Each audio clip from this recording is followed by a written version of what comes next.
ter um centro. Metafísica, antropologia, perspectivas espirituais. Por Fridtjof Schuon. Tradução e apresentação, Matheus Soares de Azevedo. Editora Polar. Segunda parte. Ontologia e cosmologia.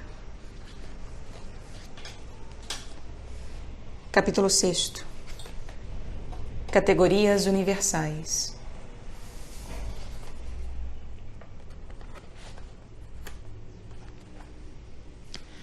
Ao elaborar seu quadro de categorias, substância, quantidade, qualidade, relação, atividade, passividade, lugar, momento, posição, condição, Aristóteles parece ter levado mais em conta a classificação racional das coisas do que sua natureza concreta. A palavra grega categoria, argumento, significa em última análise uma forma definitiva de pensamento, isto é, uma noção-chave capaz de classificar outras noções, ou mesmo todas as noções que têm relação com a existência.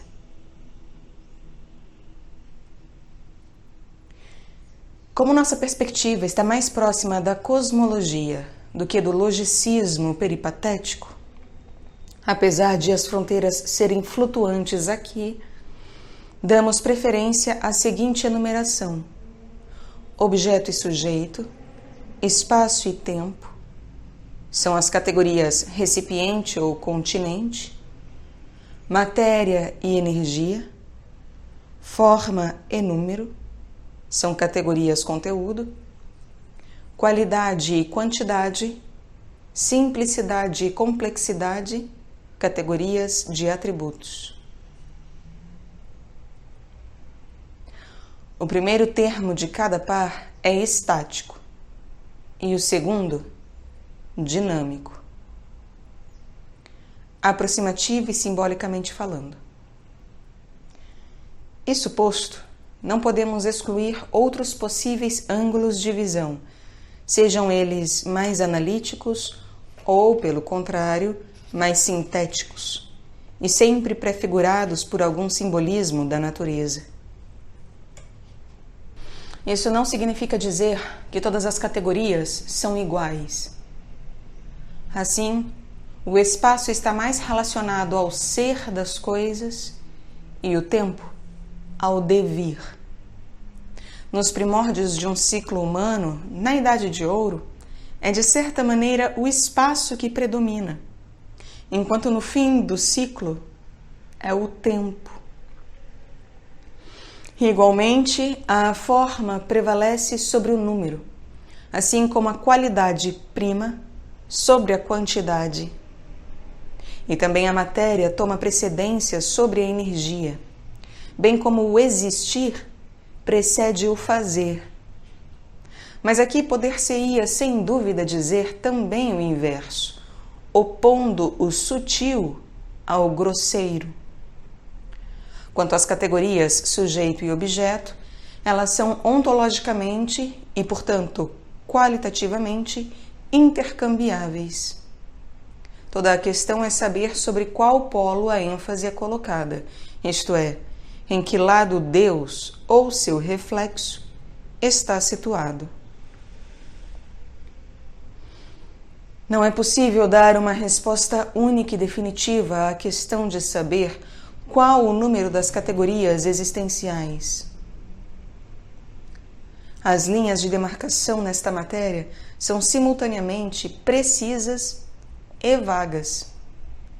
Por um lado, o número de categorias escolhidas em função de qualquer definição particular é preciso. Mas as perspectivas definidoras são diversas. Por outro lado, e fora de tais perspectivas ou sistemas, o número de categorias é ilimitado, como é o número de fenômenos. A cor, por exemplo, é uma categoria que abarca todas as cores possíveis. Mas qualquer cor particular é uma nova categoria e ela abarca todas as suas próprias tonalidades, mas não as tonalidades de outras cores. Isso significa dizer que tudo que envolva modalidades, ou na medida em que as envolva, pode ser considerado como sendo uma categoria. Desse modo, a categoria aristotélica de relação é o denominador de uma série indefinida de outras categorias concebíveis, tais como causa e efeito, realidade e possibilidade, potencialidade e atualidade, necessidade e liberdade, atividade e passividade, recipiente e conteúdo, recesso e privação. Esta última distinção sendo, ademais, o ponto de partida da moral peripatética, que consiste em escolher o meio-termo ideal. Os gregos, e depois deles Santo Agostinho, ensinaram que está na natureza do bem comunicar-se. Isso é o que explica a presença, em cada nível do universo, de um sistema existencial composto de recipientes, conteúdos e modalidades. Ad maiorem Dei gloriam, para a glória maior de Deus. A noção de bem que acabamos de evocar nos permite tratar uma vez mais, pois já tivemos ocasião de discutir o tema, do crucial problema do mal. A causa distante e indireta do que corretamente chamamos de mal, isto é, a privação do bem, é o mistério da possibilidade total. Esta, sendo infinita, engloba necessariamente a possibilidade de sua própria negação. Portanto, a possibilidade do impossível, ou o ser do nada. Esta possibilidade paradoxal, esta possibilidade do absurdo, dado que ele existe e nada pode ser separado do bem, que coincide com o ser, tem necessariamente uma função positiva, que é manifestar o bem, ou os múltiplos bens, por meio do contraste, tanto no tempo, ou na sucessão, como no espaço, ou na coexistência. No espaço, o mal se opõe ao bem, e por este fato ressalta o brilho deste último e distingue sua natureza por meio de uma posição contrária. No tempo, a cessação do mal manifesta a vitória do bem, de acordo com o princípio de que vincit omnia veritas, a verdade a tudo vence. Os dois modos ilustram a irrealidade do mal e, ao mesmo tempo, seu caráter ilusório. Em outras palavras, dado que a função do mal é a manifestação contrastante do bem e também a vitória final deste, podemos dizer que o mal está, por sua própria natureza, condenado à sua própria negação. Representando a ausência espacial ou temporal do bem, o mal, assim, retorna a esta ausência, que é privação de ser, e, portanto, nada. A objeção de que o bem é igualmente perecível, responderíamos que ele retorna ao seu protótipo celestial ou divino, no qual é integralmente ele mesmo. O que é perecível no bem não é o bem em si. É este ou aquele revestimento que o limita. Como dissemos mais uma vez, e isso nos leva à raiz da questão, o mal é uma consequência necessária do distanciamento do Sol divino, fonte transbordante da trajetória cosmogônica. O mistério dos mistérios é a possibilidade total enquanto tal. Uma observação se impõe aqui. Pode-se objetar que, da mesma maneira, o mal, por sua própria natureza, tende a se comunicar. Isso é verdade. Mas o mal tem tal tendência precisamente porque se opõe à irradiação do bem. E assim fazendo, não pode deixar de imitar este último de alguma maneira. Pois o mal, por definição, é oposição e imitação simultaneamente. Ele é ontologicamente obrigado à imitação no quadro da oposição. Quanto mais blasfemam, mais louvam a Deus, disse mestre Eckhart. O mal, na medida em que existe, participa do bem, representado pela existência. O bem e o mal não são, rigorosamente falando, categorias existenciais como são o objeto, o sujeito, o espaço e o tempo. Pois o bem é o próprio ser das coisas, manifestado precisamente pelas categorias, de maneira que as coisas todas são, no final das contas, modos do bem. Enquanto o mal indica paradoxalmente a ausência deste ser, anexando, não obstante, certas coisas ou características no nível que lhe é acessível e em virtude de predisposições que lhe permitam isso.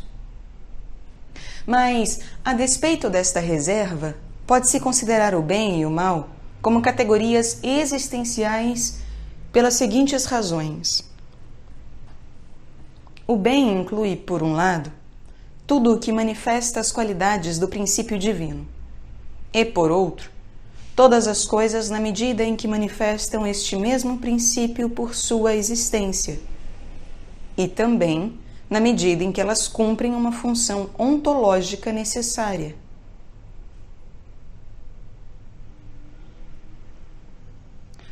O mal, de sua parte, inclui tudo o que manifesta uma privação do ponto de vista das qualidades ou do próprio ser. Ele é pernicioso de várias maneiras, mesmo que esta nocividade seja neutralizada e compensada, dado o caso, por fatores positivos.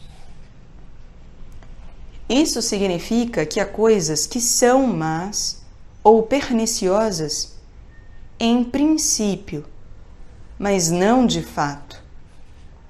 Assim como há outras que são boas e benéficas da mesma maneira.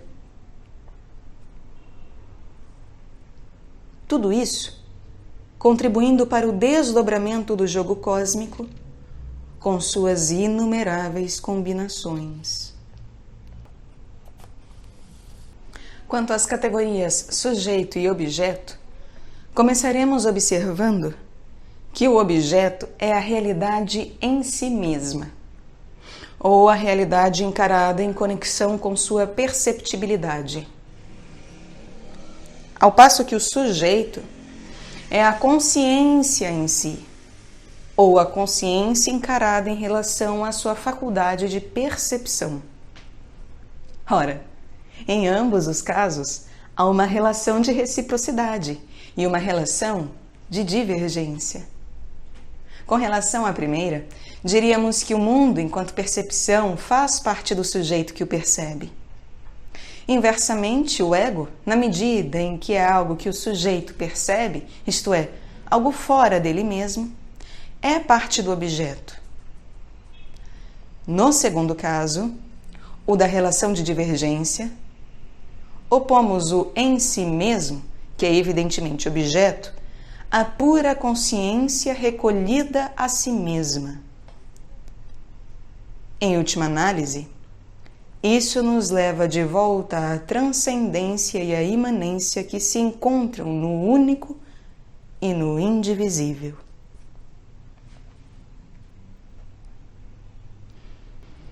No plano do conhecimento intelectual, ou mesmo simplesmente racional, a complementaridade objeto-sujeito está no paralelismo entre o ser e o pensamento. A coisa e a noção, a situação formal e a adequação nocional. É o que constitui o fundamento da lógica aristotélica, ou da lógica simplesmente, cuja chave é o silogismo. Notemos aqui que os modernos, quando falam de objeto e sujeito, tendem a pensar que o primeiro é incognoscível e o segundo, incapaz de conhecimento exato. Em outras palavras, eles apreciam evocar os espectros da coisa em si, das Ding an sich, e da suposta inadequação da cognição. Na realidade, o conhecimento do contingente e do relativo é necessariamente contingente e relativo. Não no sentido de que não seria adequado, porque a adequação é a própria natureza do conhecimento, mas no sentido de que só podemos perceber um aspecto do objeto por vez, e isso depende do nosso ponto de vista, o do sujeito, precisamente. Somente o conhecimento do absoluto é absoluto. E é assim porque, na gnose, o absoluto conhece a si mesmo nas profundezas do sujeito humano. Este é todo o mistério da imanência divina no microcosmo. O que acabamos de dizer implica, evidentemente, que não há apenas o objeto físico, sensorial ou psíquico. Há também o objeto metafísico, que confere ao mundo e, portanto, ao que ele contém, toda a sua realidade e todo o seu sentido. Se o objeto é o outro, o primeiro outro é o princípio transcendente. E isso explica por que a noção do objeto abrange, por um lado, tudo o que é, e por outro, o único que é. E o mesmo vale, mutatis mutandis, para a noção do subjetivo. Se por um lado o sujeito é o ego tanto psíquico como sensorial, por outro, o intelecto e o logos imanente constituem o puro conhecedor, e cuja consciência se estende em princípio do ego humano ao si divino. O relativamente outro e o relativamente si mesmo constituem, evidentemente, uma oposição complementar. Ao passo que o absolutamente outro e o absolutamente si mesmo coincidem. Aqui, poder-se-ia objetar que há também a confrontação entre o relativamente si mesmo, isto é, o ego, e o absolutamente outro, isto é, Deus. Mas, precisamente, o Deus do qual podemos ser o interlocutor não é o absolutamente outro, ou só o é num sentido relativamente absoluto. E, se somos capazes de conceber o puro absoluto, isto é assim porque nosso intelecto, que é incriado e incriável, penetra até as profundezas do próprio Deus. Mais uma vez, o transcendente e o imanente não são, senão, um.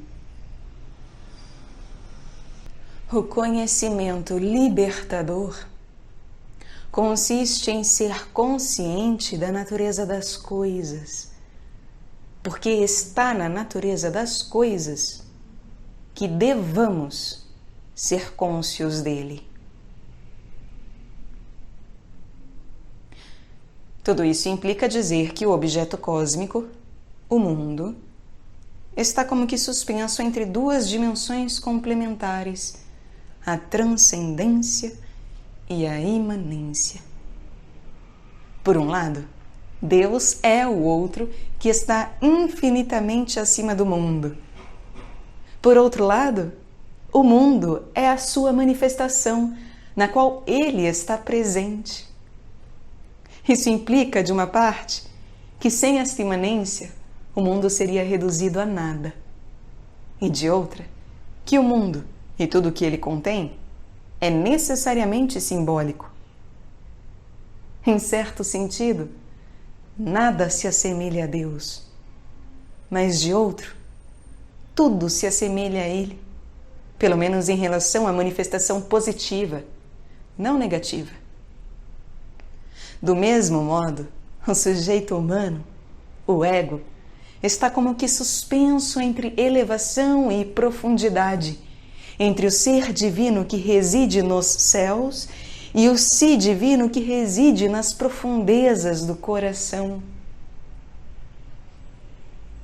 A primeira é a perspectiva separada, a de adoração, culto, lei, obediência, em suma, da religião. A segunda é a perspectiva unitiva, a da sabedoria e da união, ou da pura santidade, que por definição é ser, e não meramente pensamento. A natureza das coisas exige um equilíbrio entre uma teosofia que é positiva e outra que é negativa. Entre uma perspectiva ou via de abordagem catafática ou apofática. Deus se conhece a si mesmo. Diríamos mesmo, Ele é conhecimento de si mesmo. E Ele pode projetar esse conhecimento no homem, sem que possamos dizer por isso que o homem como tal conheça a Deus. Em qualquer caso, a distinção entre a conceitualização quer positiva, quer negativa, ou quer inclusiva, quer exclusiva, só pode ocorrer no plano do pensamento ou da expressão, não no plano da pura intelecção, que transcende essencialmente a cisão entre sujeito e objeto. Não se deve confundir, pura e simplesmente, de uma parte, a consciência enquanto tal com o sujeito, e de outra, a existência como tal com o objeto. Pois o sujeito existe e o objeto contém fenômenos de consciência. Ademais, parece haver uma apreciável assimetria entre existência e consciência, porque, como acabamos de dizer, esta última está incluída na primeira, enquanto a existência não é necessariamente consciente. Contudo, as coisas existentes necessitam ter uma testemunha para existirem plenamente. Em certo sentido, um objeto inconsciente não é nada sem um sujeito que o perceba. A existência bruta do objeto inanimado, não sendo mais do que uma espécie de virtualidade. O espaço diferencia e conserva. O tempo muda e transforma. A importância de alguns simbolismos nos obriga a mencionar aqui coisas que são, à primeira vista, demasiado evidentes, mas que, de fato, raramente são examinadas em profundidade. Referimos-nos, antes de mais nada, ao fato de que o espaço tem 3 dimensões: comprimento, largura e profundidade.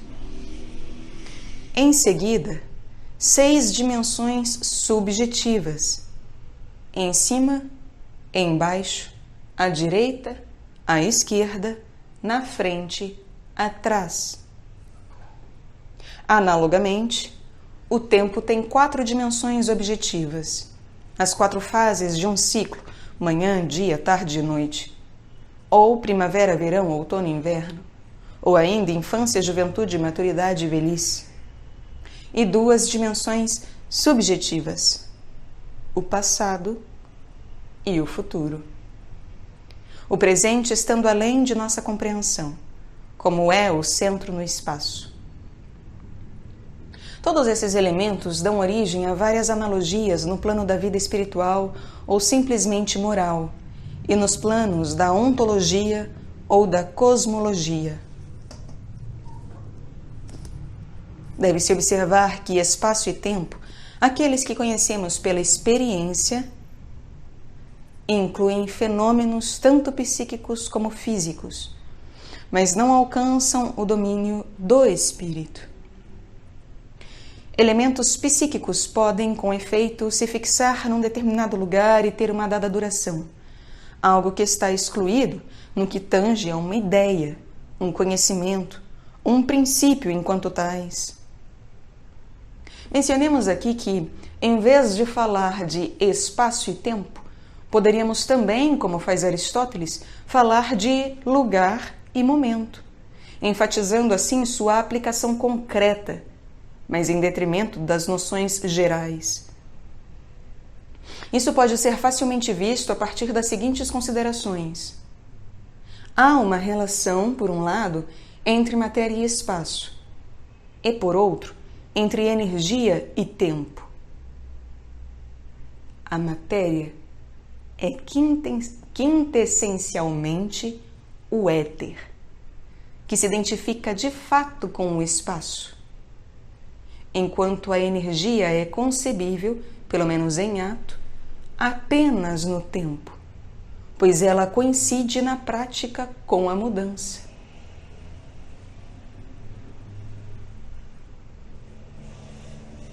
Transposto para o tempo, o ponto, um símbolo espacial, significa um instante. Psicológica e espiritualmente falando, ele é a concentração. O círculo expressa não apenas a infinitude espacial, mas também a eternidade. Infinitude, porque prolonga o centro e evoca os círculos concêntricos que se repetem sem limite. E eternidade, porque não tem começo nem fim. O círculo evoca a circularidade da abóboda celeste e do horizonte, e é, assim, uma imagem do espaço. De maneira análoga, o quadrado evoca as 4 fases do ciclo anual.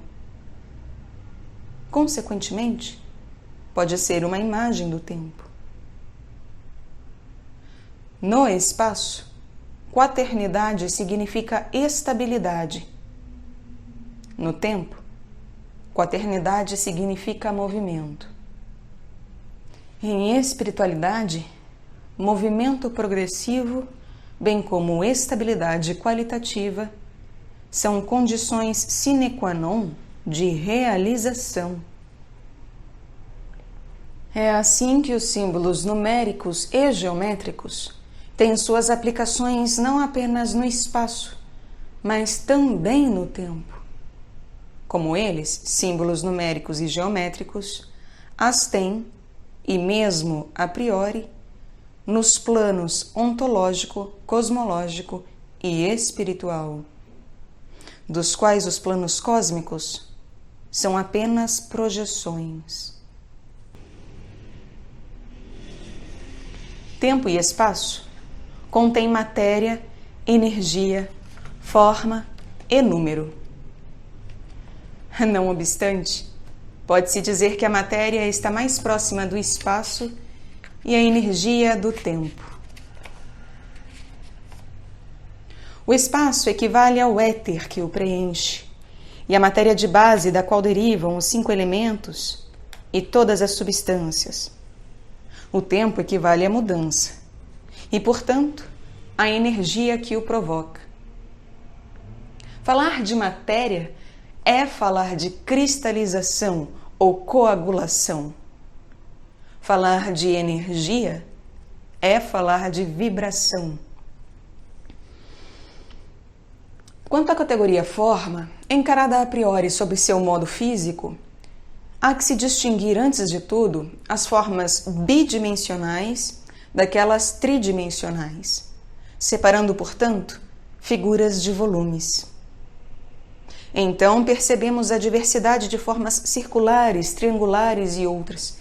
Em suma, todas as possibilidades geométricas irregulares e regulares.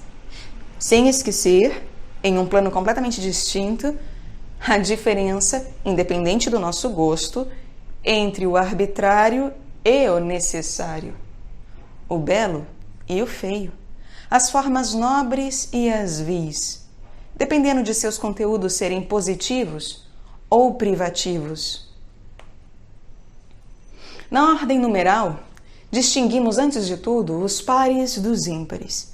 Estes se referem à unidade, os ímpares, e evocam o retorno ao princípio. E os primeiros, os pares, significam projeção e, portanto, distanciamento crescente. Em seguida, distinguimos entre números inteiros que repetem ou incrementam a unidade e as frações que a dividem. Os primeiros, números inteiros, referindo-se à manifestação ou realização, e os segundos, as frações, que permanecem no interior da unidade, ao princípio ou à potencialidade.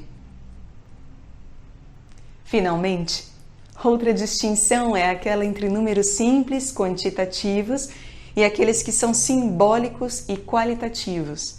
Estes últimos, simbólicos e qualitativos, como a dualidade, a trindade, a quaternidade, sendo equivalentes às figuras geométricas fundamentais e aos números pitagóricos. E isso é importante. Há uma analogia, de uma parte, entre o princípio positivo ou ativo e os números ímpares, e de outra parte, entre o princípio negativo ou passivo e os números pares. Este é o par Yang e Yin, que determina todas as oposições e todas as complementaridades, estas últimas sendo unitivas como o ativo e o passivo, o masculino e o feminino. E as primeiras sendo separativas, como o positivo e o negativo, o bem e o mal. Os números ímpares são centrípetos. Eles levam as coisas de volta à unidade, como citado, e, consequentemente, a representam sob o modo da pluralidade. Enquanto os números pares são centrífugos e representam a projeção no múltiplo e no indefinido.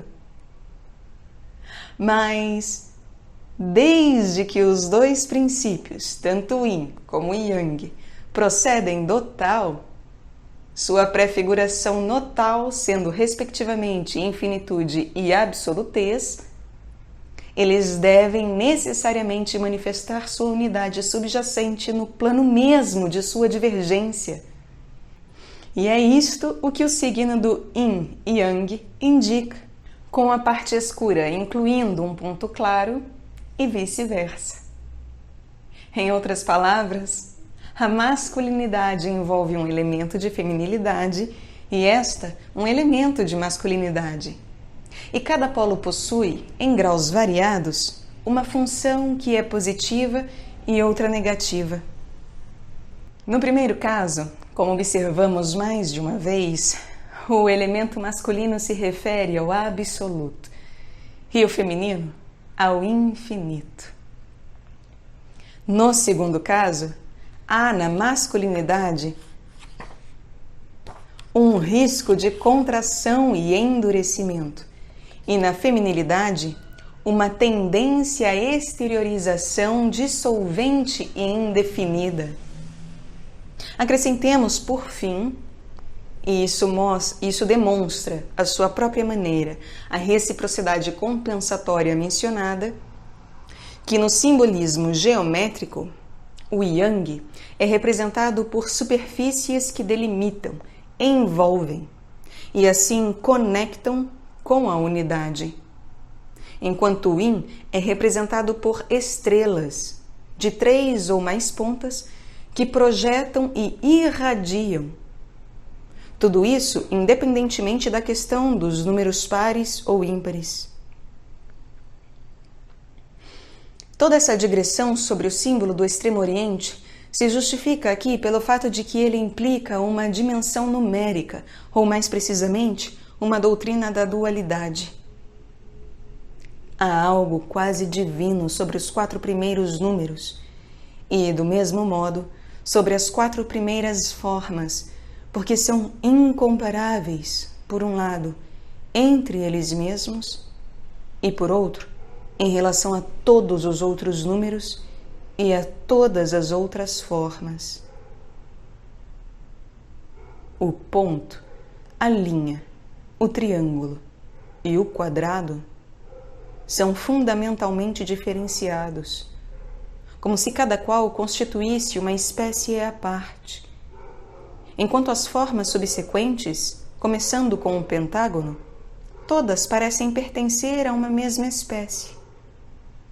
Ademais, sua série rapidamente se fecha no círculo, pois não se pode imaginar um polígono regular com centenas ou milhares de ângulos.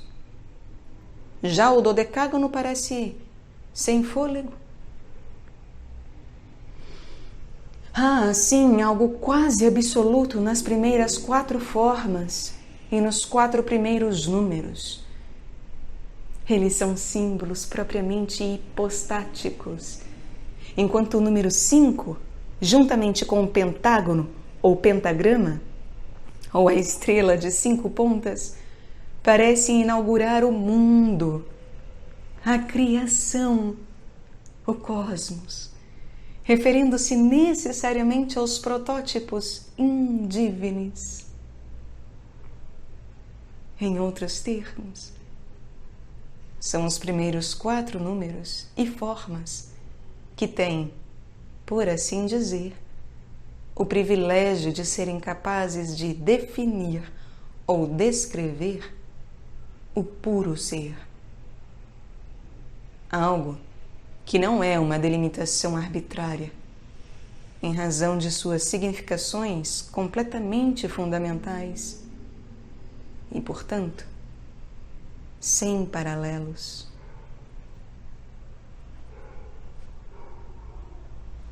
Nas figuras geométricas, o espaço se torna forma. No ritmo, o tempo se faz número. O mundo é feito de figuras e ritmos, cuja beleza ou feiura está respectivamente em sua regularidade ou irregularidade. E isso mostra que a beleza não pertence apenas à forma, mas também ao número, no sentido de que formas perfeitas, especialmente o corpo humano, incluem o número em sua estrutura, número que precisamente constitui sua regularidade e, assim, seu valor estético. Se toda forma é implicitamente um número, todo número é implicitamente uma forma. Na categoria da forma, uma figura de capital importância é a cruz. Símbolo mesmo de simetria, sob o duplo aspecto da verticalidade e da horizontalidade. Verticalmente, a simetria exprime oposição. Horizontalmente, exprime complementaridade. De outro ponto de vista, a linha vertical representa a projeção criativa ou o prolongamento cosmogônico, ou ainda, e por isso mesmo, a totalidade universal, a justa posição Atma Maya. Quanto à linha horizontal, se ela representa, em primeiro lugar, as diferenciações existencialmente equivalentes, ainda que funcionalmente desiguais, não obstante, ela inclui igualmente incompatibilidades, tais como as oposições morais ou estéticas. Estritamente falando, o eixo vertical opõe graus, apesar de este termo correr o risco de se revelar impróprio, tais como absoluto e relativo, princípio e manifestação, essencial e formal, substancial e acidental. Poderíamos mesmo dizer com grano salis, ou seja, com alguma ressalva ou reserva, o ser e o nada. Ao passo que o eixo horizontal opõe modos, tais como ativo e passivo, dinâmico e estático, rigoroso e suave, etc. Contudo, os modos estão necessariamente prefigurados no eixo vertical, assim como inversamente os graus estão refletidos no eixo horizontal. Algo que, em cada caso, mutatis mutandis, confere um novo alcance aos elementos em consideração. E isto é um princípio de primeira importância. Cada coisa que distinguimos do sumo bem, ou o prolonga, ou se opõe a ele, pelo menos aparentemente, pois nada poderia realmente se opor a Deus.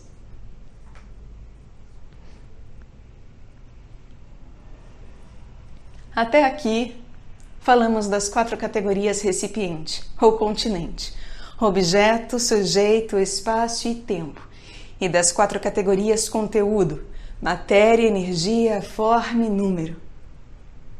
Em seguida, vêm as categorias atributo, qualidade, quantidade, simplicidade e complexidade, que determinam os modos das categorias precedentes. Cada uma dessas últimas apresenta, com efeito, um ou mais aspectos qualitativos e, então, um ou mais aspectos quantitativos. Um objeto pode apresentar valor porque é feito de um material precioso, mas pode também possuí-lo pelo simbolismo e beleza de sua forma. De maneira análoga, um objeto pode ser imponente, ou por conta de sua extensão, ou por sua repetição, ou multidão. A qualidade pode ser ou substancial, ou expressional. E a quantidade pode ser contínua ou descontínua. A noção de tamanho, implicada na noção de quantidade, nos leva ao seguinte ponto. Em todas as características existenciais, há uma oposição entre o infinitamente grande e o infinitamente pequeno, segundo os modos apropriados. Ora, nada pode ser metafisicamente infinito fora do absoluto. Portanto, podemos reconhecer que os dois infinitos, o grande e o pequeno, a palavra infinito tendo aqui apenas um sentido relativo e empírico, necessariamente atingem um limite, sem dúvida, inimaginável, mas não obstante, concebível. Pois se pode perfeitamente bem conceber que ambas as infinitudes aparentes se abrem para o nada, num certo sentido, por uma espécie de supersaturação e explosão ontológica, se podemos nos expressar desta maneira, cujo princípio ou prefiguração é dado pela limitação específica das categorias. Observemos a este respeito que, do ponto de vista da natureza humana, o infinitamente grande e o infinitamente pequeno são, em princípio, 2 abismos de exílio e terror. Dizemos em princípio porque, de fato, raramente é possível transpor os muros protetores de nossa posição cósmica, posição simultaneamente providencial e normativa, o homem sendo a medida real das coisas, sob pena de estar desprovido de razão suficiente. O que queremos enfatizar aqui é que há dimensões cósmicas que, por sua própria natureza, estão proibidas ao homem, misericordiosamente, em certo sentido. Tentar transpor nossas barreiras é afastar-se do humano e, por isso mesmo, do divino. Pois é a partir de nossa posição cósmica providencial que podemos e devemos realizar o sentido da vida e compreender em profundidade que o reino de Deus está dentro de vós.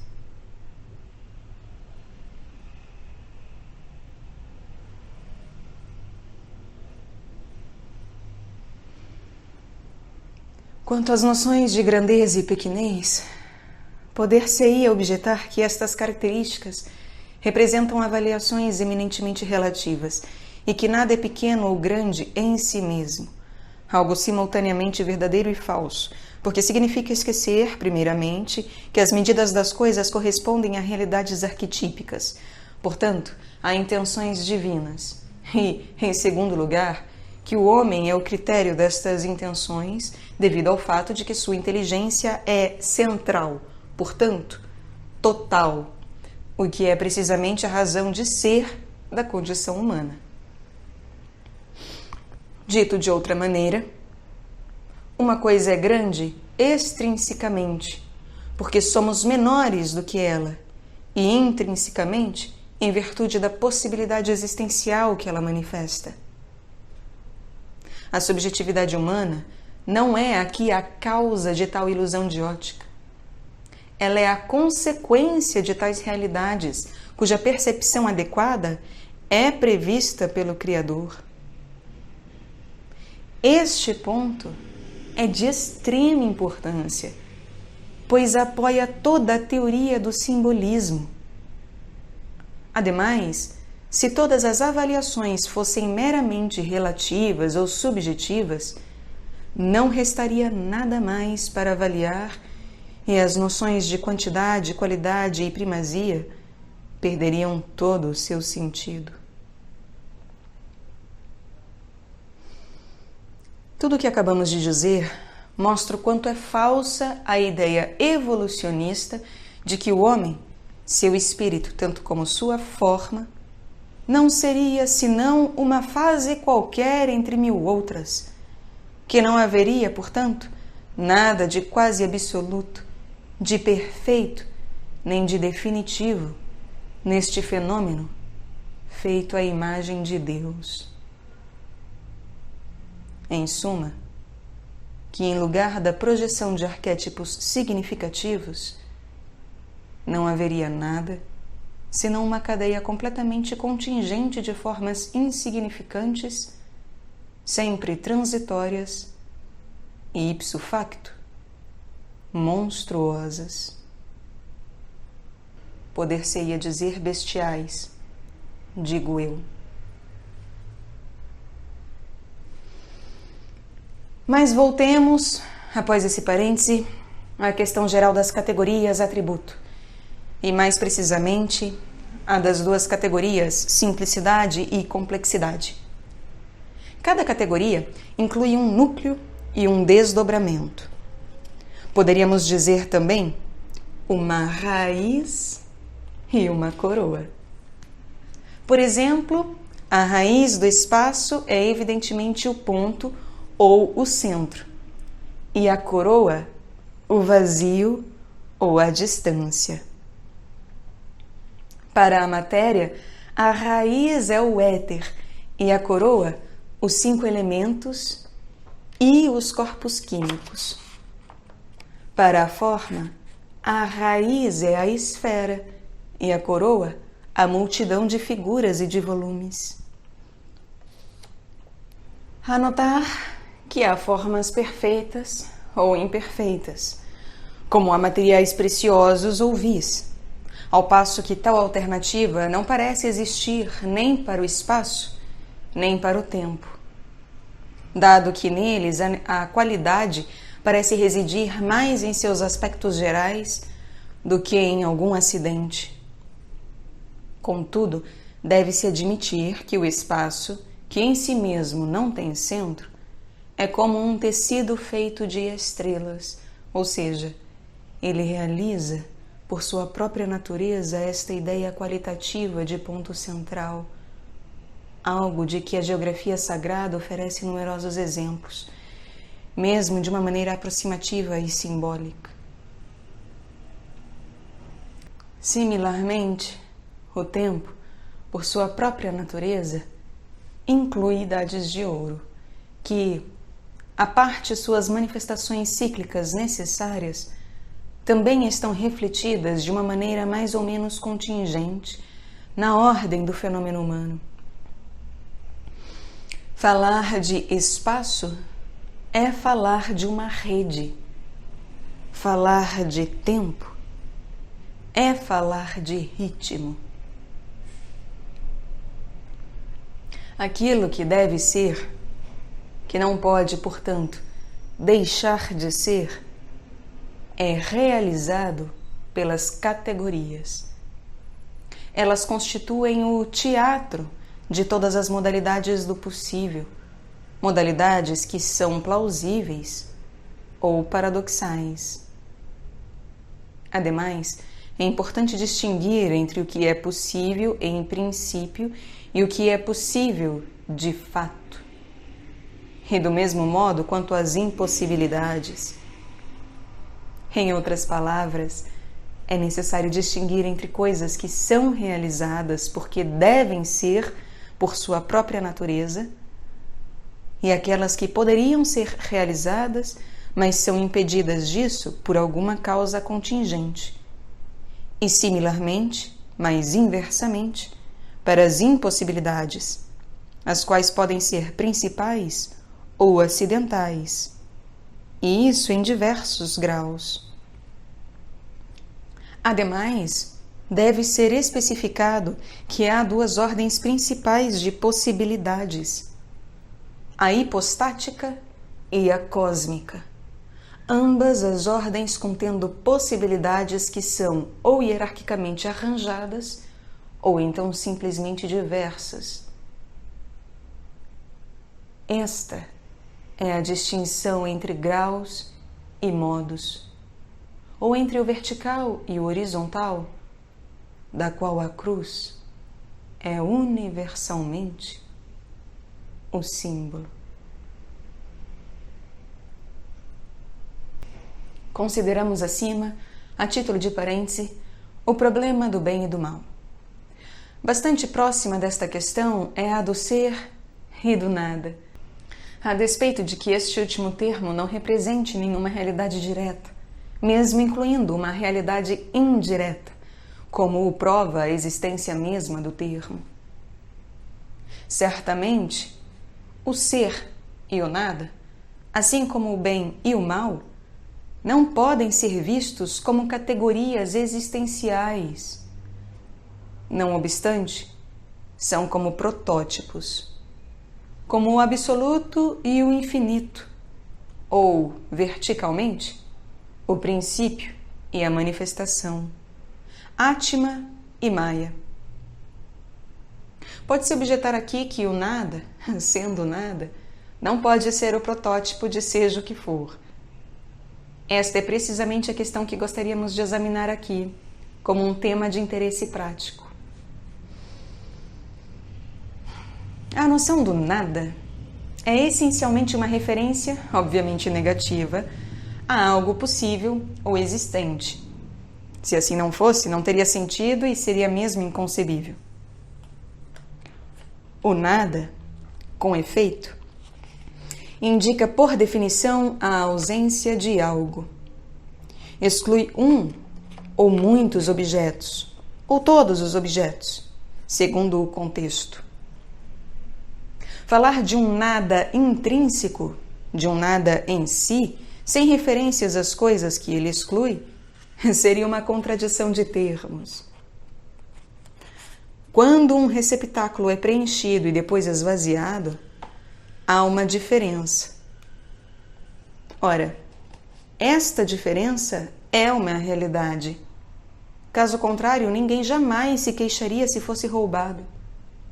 Se este nada fosse em si mesmo um nada, se não tivesse caráter referencial, não haveria diferença entre presença e ausência, plenitude e vacuidade, existência e inexistência. E qualquer ladrão poderia argumentar que o nada que ele produziu na bolsa de alguém não existe.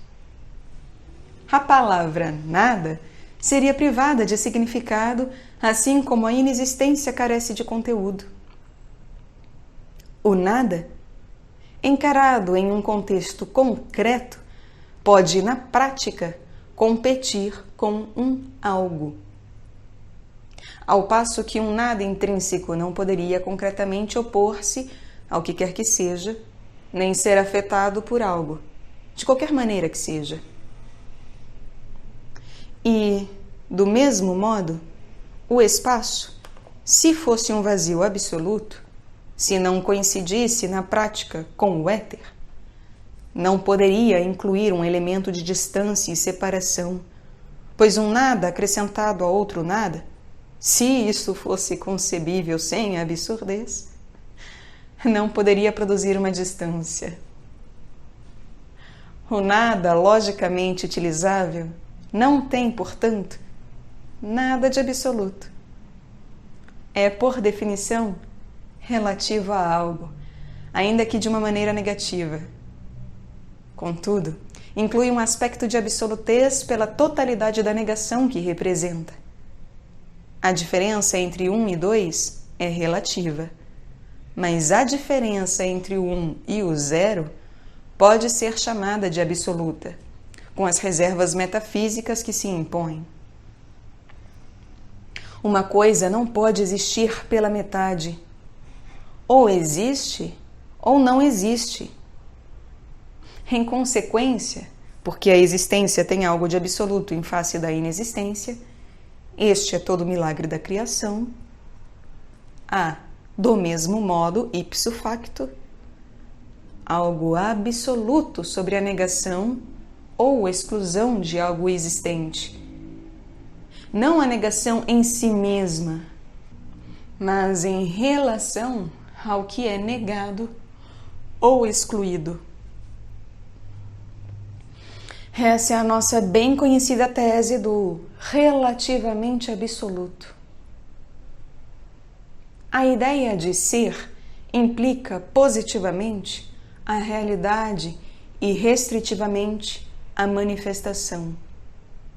Dizemos restritivamente porque a manifestação ou existência representa um menos ou uma limitação em relação ao princípio, que é puro ser.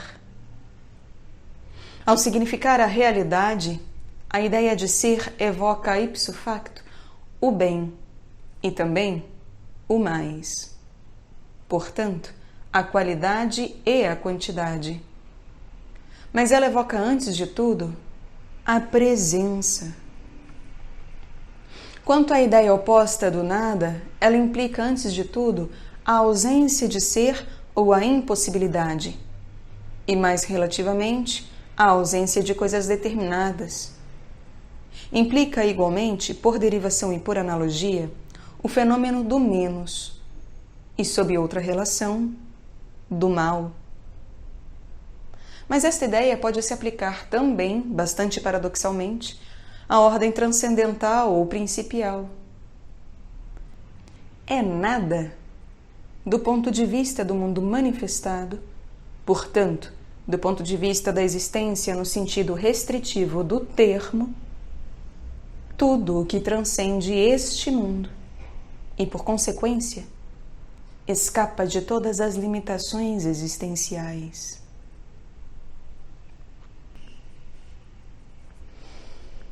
Quando examinamos as categorias existenciais, não é certamente para encorajar uma perspectiva iconoclasta que visa reduzir os fenômenos às suas condições estruturais, pois é o conteúdo, a mensagem, a intenção divina que tem prioridade e não o mecanismo da manifestação.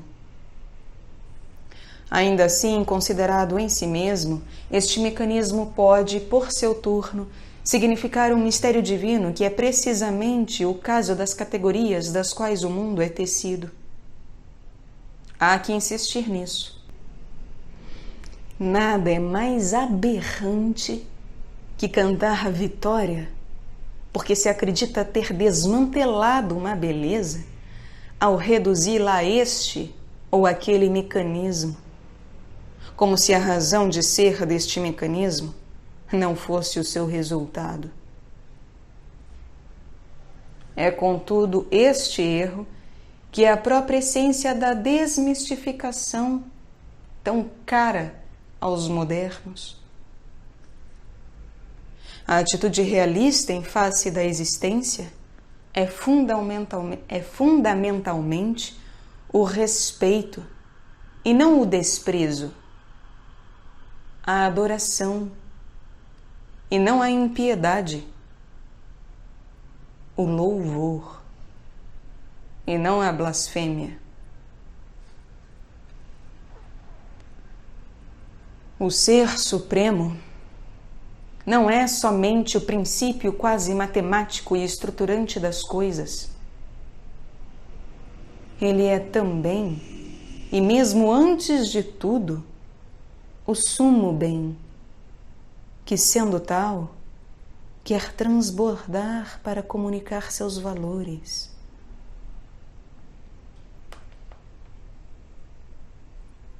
O primado da intenção divina, portanto, da mensagem, no domínio das aparências, implica uma consequência paradoxal, mas não obstante pertinente, isto é, a existência de uma dupla realidade, que nos faz pensar na dupla verdade dos escolásticos. É assim necessário distinguir, em certos casos, entre uma realidade de fato e uma realidade de aparência. Que a Terra é redonda e gira em torno do Sol é um fato, mas que ela seja ao mesmo tempo plana e que o Sol viaja de um horizonte para o outro não é, na intenção divina, menos uma realidade para nós. Caso contrário, a experiência do homem, uma criatura central e, portanto, onisciente, não se limitaria a priori e naturalmente a estas constatações fisicamente ilusórias, mas simbolicamente plenas de sentido. Contudo, de certo ponto de vista, a ilusão física é relativa, já que para o homem a Terra é inquestionavelmente feita de regiões planas, e apenas sua soma, algo imperceptível para as criaturas terrestres, constitui uma esfera. Tanto é assim que se poderia dizer que a Terra é, ao mesmo tempo, plana e redonda.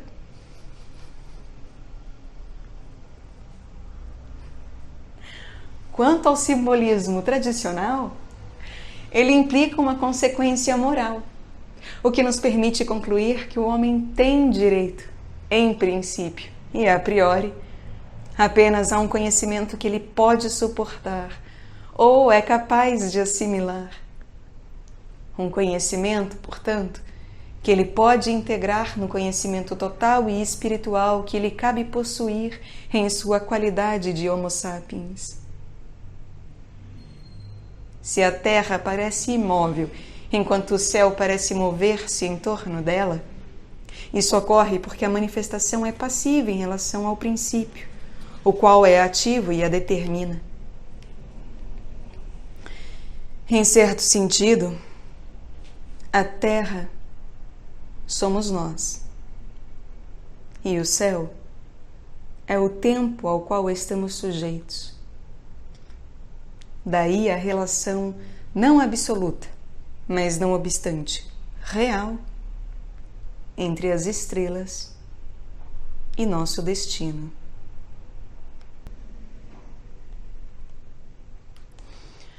Pela força das coisas, cada categoria é uma imagem de Deus e manifesta, consequentemente, uma relação segundo a qual Deus pode ser considerado. Sem dúvida, objetar-se-á que nossas categorias são estritamente existenciais, logo criaturais, com exceção das duas primeiras, objeto e sujeito. Mas este não é o caso, pois se é evidente que o espaço e o tempo que conhecemos e nos determinam pertencem ao mundo de nossa experiência, não é menos evidente que eles manifestam condições verdadeiramente universais que, ipso facto, englobam tudo o que existe, ainda que segundo modos bastante diversos em função da possibilidade total. Em outras palavras, existir é estar incluído em um espaço e um tempo. Quanto à possibilidade total, ou mais precisamente às formas que ela atualiza ou projeta, faremos a seguinte observação. Por um lado, Deus sempre manifesta os mesmos princípios, possibilidades ou arquétipos, porque, sendo absoluto, ele é imutável, portanto, sempre idêntico a ele mesmo. Por outro lado, ele os manifesta em modos que são sempre novos, de ciclo para ciclo, porque, sendo infinito, ele comporta possibilidades inesgotáveis. É fácil descobrir a prefiguração do par matéria-energia in divinis. Com efeito, Deus é substância e energia, ser e possibilidade, o que nos leva à distinção entre absoluto e infinito, ou mais exatamente, entre a absolutez e a infinitude do sumo bem. Voltemos agora à complementaridade espaço-tempo, mas encarada desta vez no nível ontológico. Deus é o infinito de uma parte e o eterno de outra. Mas, de outro ângulo, se se dissesse que Deus é espaço, significaria que ele é possibilidade na medida em que ela contém, conserva e diversifica. E se se dissesse que ele é tempo, isso significaria que é a possibilidade enquanto ela produz, modifica, destrói e faz suceder. E se o espaço tem regiões, o tempo tem ciclos. Contudo, regiões divinas e ciclos divinos não são qualidades divinas intrínsecas. Eles não poderiam tocar senão as relações entre Deus e o mundo. Falar da forma divina é uma contradição de termos, a não ser que por esta palavra se indique a perfeição do sumo bem, no grau do ser, e não além dele. Seja como for, concebe-se facilmente por que o Sol é uma imagem do ser divino. Sua forma é perfeita, sendo esférica. Seus raios são inumeráveis e ilimitados. Ele é feito de matéria e energia e produz tanto calor como luz, todos símbolos do arquétipo divino. É verdade que, do ponto de vista da transcendência, nada se assemelha a Deus. Alguns teólogos insistem nisso, não sem ferocidade. Maimônides, sobretudo. Ao passo que, do ângulo da imanência, tudo dá testemunho de Deus, mesmo que seja apenas pelo milagre da existência. Nada é como ele, proclama o Corão, mas também Deus é a luz dos céus e da terra, e a mão de Deus está acima de suas mãos. Poder-se-ia também dizer que toda coisa positiva necessariamente se assemelha a Deus, mas Ele mesmo não se assemelha a nada.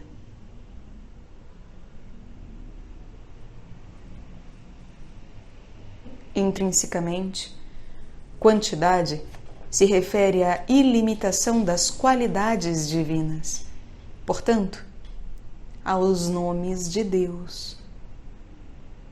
Quanto ao Deus número, há também um simbolismo matemático a levar em conta. Como já observamos mais de uma vez, e ademais a coisa não causa nenhuma dúvida, pode-se na ordem divina conceber uma dualidade, uma trindade, uma quaternidade. Mas o número é então pitagórico e não tem mais relação com a quantidade. Ele se torna qualitativo e coincide, por analogia, com as formas geométricas. Este é, de fato, o número intrínseco, representado aritmeticamente pelas divisões da unidade. Enquanto o número, no sentido comum da palavra, é extrínseco, portanto, quantitativo. Os polos universais são o objeto e o sujeito. Como objeto, Deus é a realidade, a única que há. Ora, a realidade coincide com o cognoscível. Só é passível de ser conhecido o que é real, e inversamente. Como sujeito, Deus é consciência, igualmente a única que é. Esta consciência coincide com seu conteúdo, o único real. A relatividade é a bipolarização entre sujeito e objeto, portanto, em ponto de vista e aspecto. Desta maneira, a questão de saber se tudo começou pelo sujeito ou pelo objeto é completamente vã. Cada um dos dois polos pode ser interpretado como a origem absoluta do mundo. Sem dúvida, pode-se distinguir entre uma metafísica que é existencial quanto ao seu ponto de partida e outra que é intelectual sob o mesmo aspecto, mas com a condição de acrescentar que o polo escolhido contém o outro polo e que há apenas uma diferença de acentuação envolvida na escolha e não um princípio exclusivo. Em suma, o metafísico precisa de ambas as perspectivas.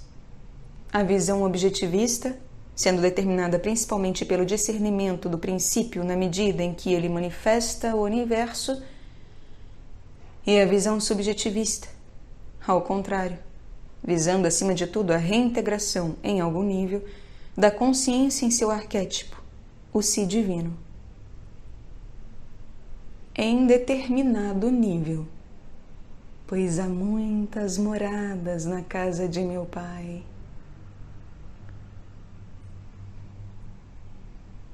Dissemos acima que toda categoria compreende uma raiz.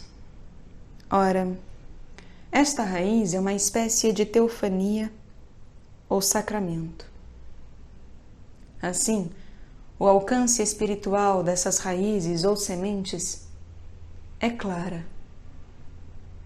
A categoria objeto, cujo ponto de partida é o outro em si, pede de nossa parte o discernimento, o senso do real, o apego à verdade e à justiça. Portanto, pede também a humildade. E a categoria sujeito, cujo ponto de partida é o si mesmo mais íntimo, a saber, o coração, exige a contemplação, o senso do sagrado, a interioridade, a santidade. Portanto, também a caridade. O espaço evoca, sempre do ponto de vista da alquimia espiritual, o mistério do centro, o qual coincide com o do coração e intelecto. O tempo evoca o mistério do presente, que coincide com o do despertar espiritual. centro infinito e presente eterno. O coração purificado é o altar de Elias, sobre o qual desce o fogo celeste.